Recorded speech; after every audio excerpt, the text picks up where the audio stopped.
Chapter 10 Education and Expertise.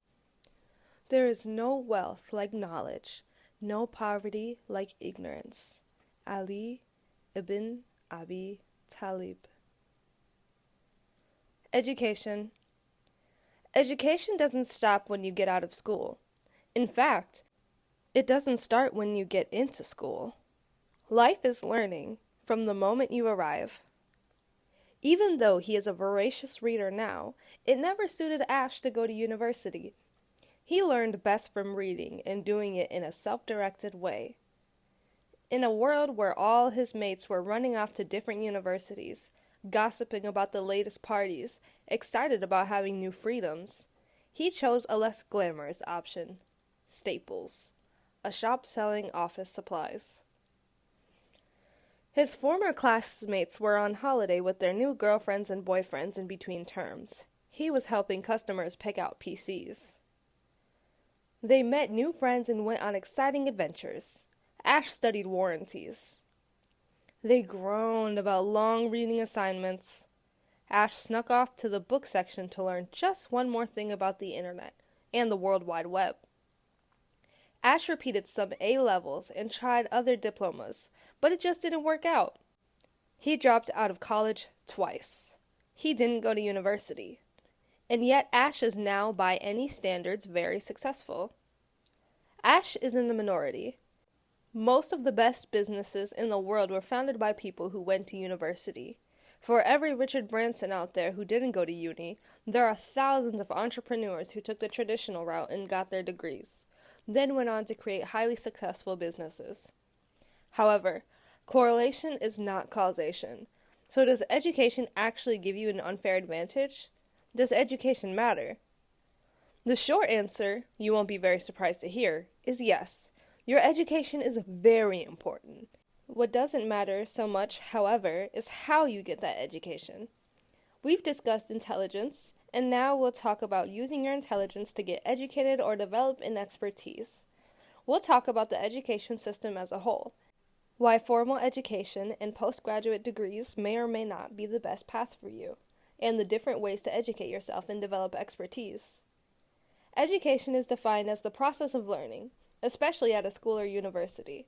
Having a good education is a huge unfair advantage. Formal education happens at school or university, while informal education is the education you undertake yourself, of your own volition. The unfair advantage of a quote-unquote good education.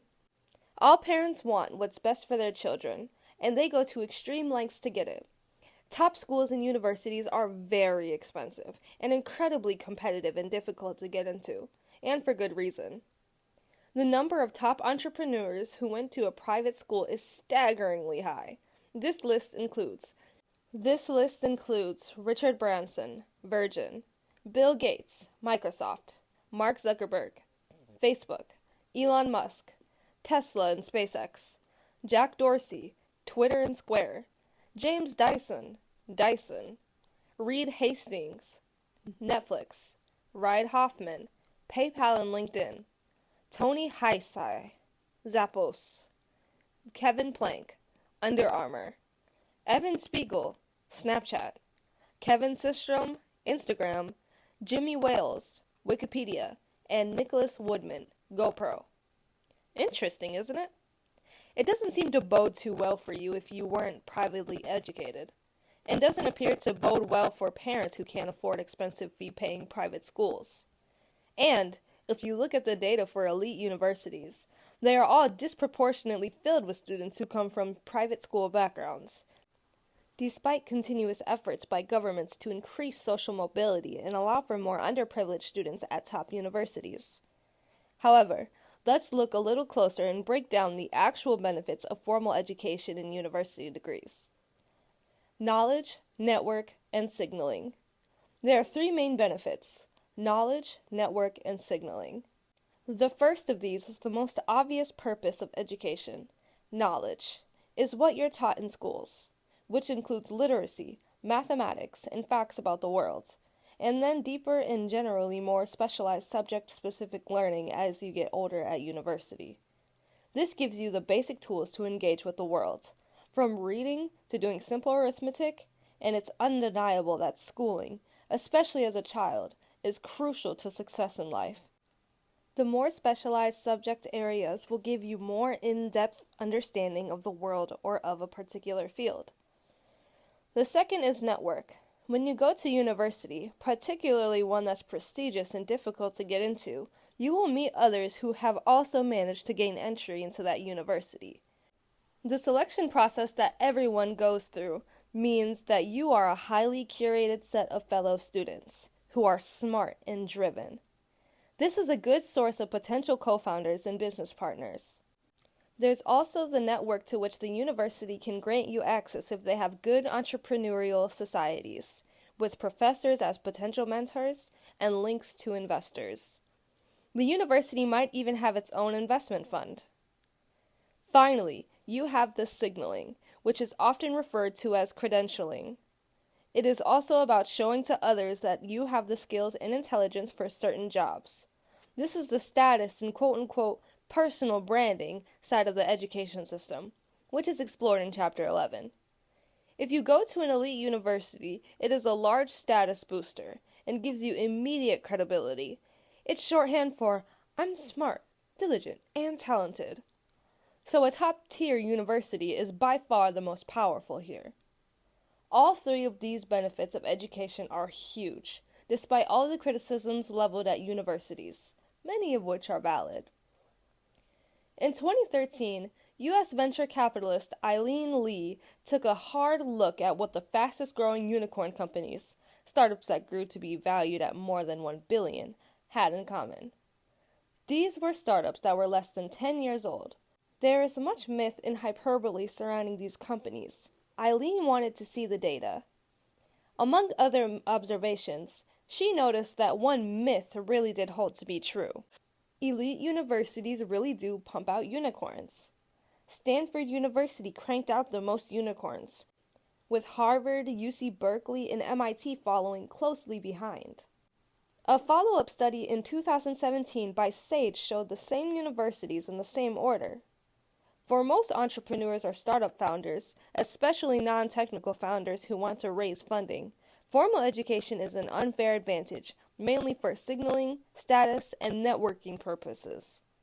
For non-technical founders, the main value comes from the brand power of having a top university like Harvard, Stanford, or MIT on your LinkedIn and pitch deck, and from the people you meet there. Technical unfair advantages.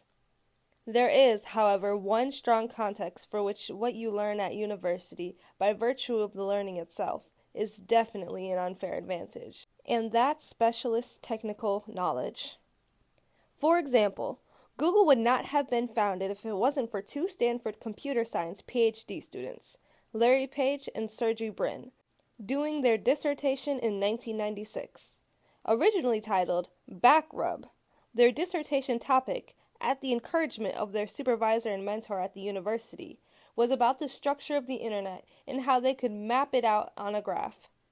This was two nerds just nerding out about this relatively new thing called the internet, without a big vision of becoming multi-billionaires. The search engine they developed came at a time when there was already plenty of search engines out there, and nobody believed the internet needed another one.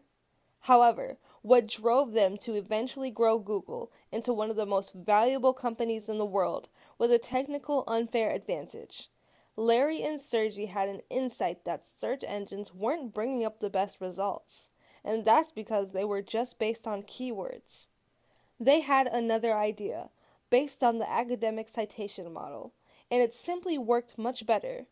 They had the mathematical and computer science education and expertise to be able to apply their creativity to the problem that they'd uncovered, and it worked. This is a context that shouldn't be overlooked. When it comes to formal education in universities, there's a reason why startup hubs develop around university campuses.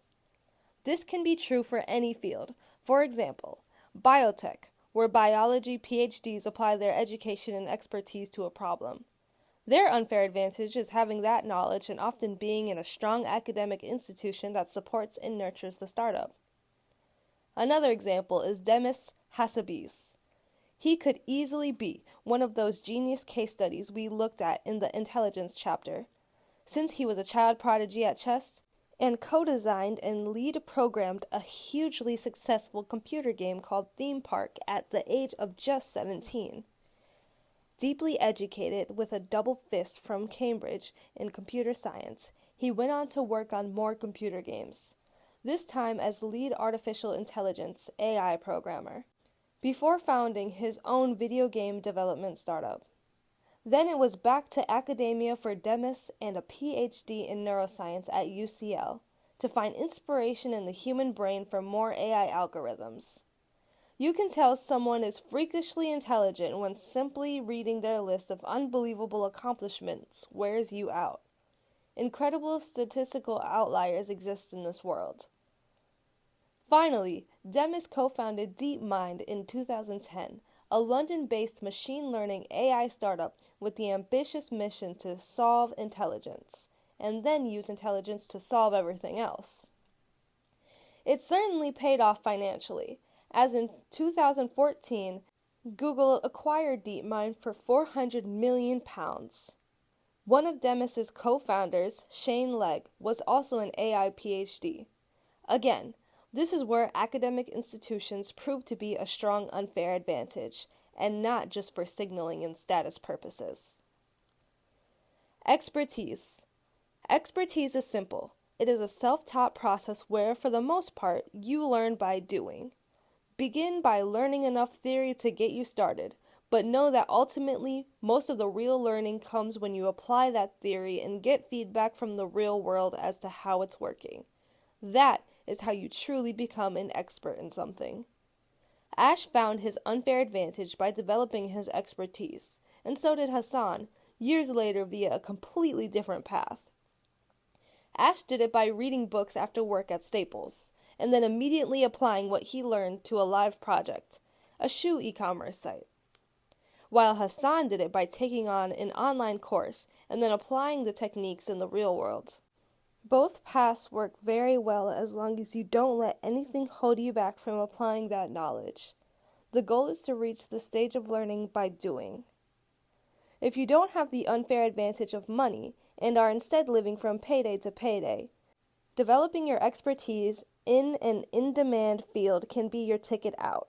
You can freelance on the side or even use this expertise in your career. Expertise often means being very good at something quite specific. No one is an expert in general, and so that means following your own interests.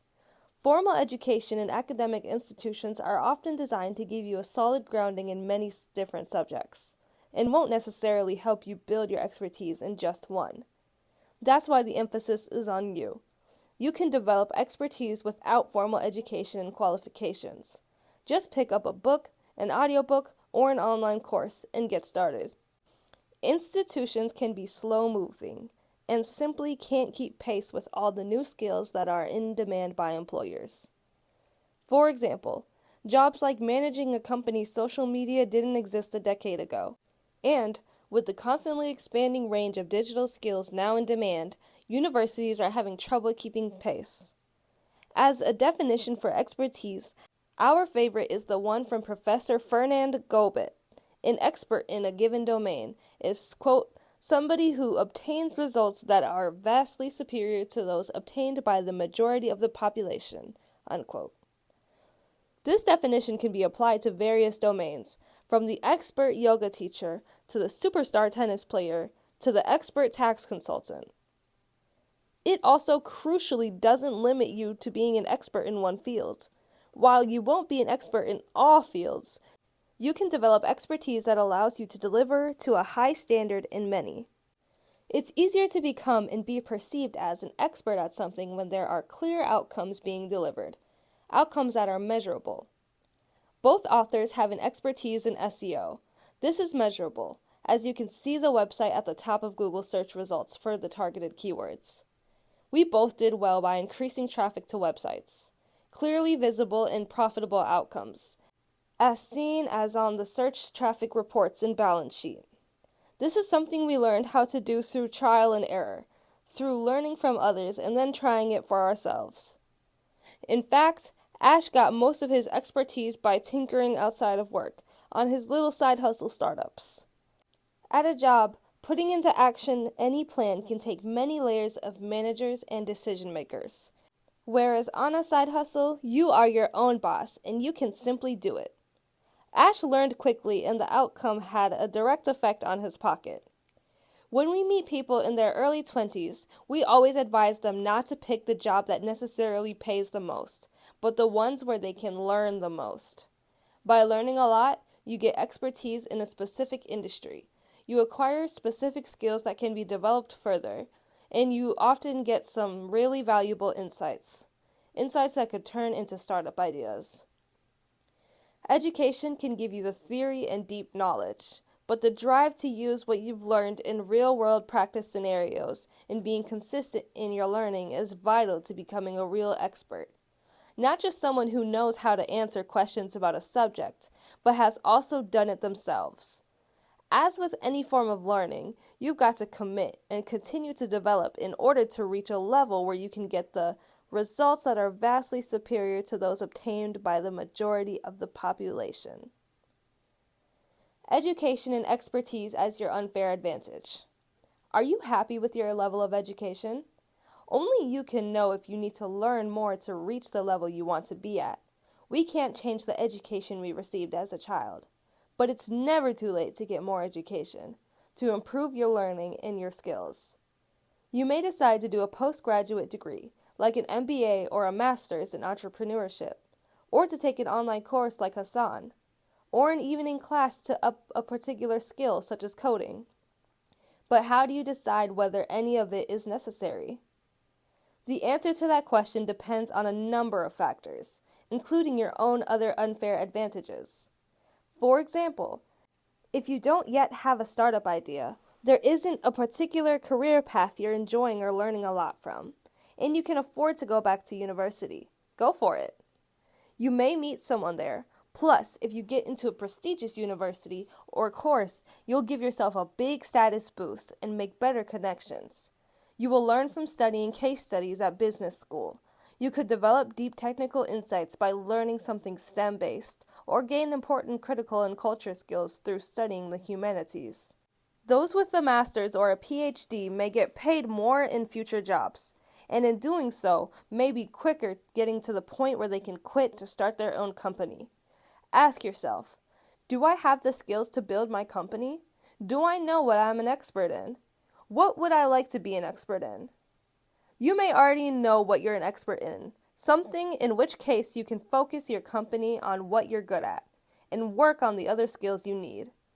Even if you feel as if you lack sufficient skills or expertise, you don't have to wait to start something. Another path, if you want to build your E-pillar from the Miles framework, is through learning by doing. The ability to keep a tinkering mindset and be a doer more than an intellectual has helped both of us build our expertise. If you feel as if you don't have yet an expertise in anything, then you can build it in a variety of ways. Learning online. Ash once hired a guy who did some video editing for him, and he did an amazing job in 3 hours compared to the full day that others spent on it. Ash asked him how he became a video editing expert, and his jokey response was, "I'm YouTube certified." He meant he'd literally just learned how to do it from free YouTube videos. This is not surprising. It just goes to show that if you have the drive and intention to learn, then there are multiple ways to do it. Of course, YouTube may not always be the best place to learn, and a structured online course that you invest in could definitely help make things clearer, and will usually reveal more of the insider tips and tricks that people simply don't publish on YouTube for fear of being imitated by competitors. Books. Books can be a great source of information, practical advice, and personal wisdom from some of the most successful people in the world. Read as much as you can, or listen to the audiobooks. Mentors. You can't talk to books, however. Speaking to an expert practitioner and asking specific questions will quickly help you increase your knowledge. Meeting potential mentors requires you either to build out your network or simply pay for their time, one-on-one, or as part of a conference or talk. Sometimes these are free. Always try to find out if people you admire are doing events in your area. In our Startup Quick Start Guide, Part 3, we show you other ways of finding a more personal mentor. We'd encourage you to consider mentors who are 2 to 5 years ahead of you, as they can teach you the most practical skills. You then need to apply these skills to build expertise. Even if you don't consider them to be mentors, but peers instead, there can be an incredible amount to learn from such people. Be sure to leverage your network to learn from people directly. There's always somebody you know who knows something you don't. Doing it yourself. Finally, and this is the most important advice, do it yourself. Practice. If you can, offer your skills for free so that you can gain experience. Work for friends and family, people who will excuse your mistakes. Find other clients. Expand your network. Get feedback. Work for yourself. Once you're confident in one element, push yourself further. Take it to the next level. Another way to solidify expertise is to teach what you know, whether face-to-face or by writing up an article or recording a teaching video. It helps you learn it twice. You don't need to be an expert at everything. That's impossible. So you've got to choose carefully. Go for something that's both in demand and interesting to you. And for areas outside your expertise, lean on others. Seek help and double down on the things you have a natural aptitude for and are happy to spend time learning inside out. You might have insight, but not expertise in an area. You know the problem really well, but don't have the skills to fix it. That's fine. If you are more inclined to be a generalist than an expert, you may want to find a co-founder with technical expertise in the area for which you have a great idea. That's the point about unfair advantages. No one person will have them all. You can find co-founders or early employees with the expertise that you're missing. Finally, don't be afraid to be multidisciplinary. As we've mentioned in Chapter 8, a lot of creativity comes from interdisciplinary thinking, so don't feel constrained by one specialist subject or expertise. You will gain a lot of value by going broad in your knowledge as well.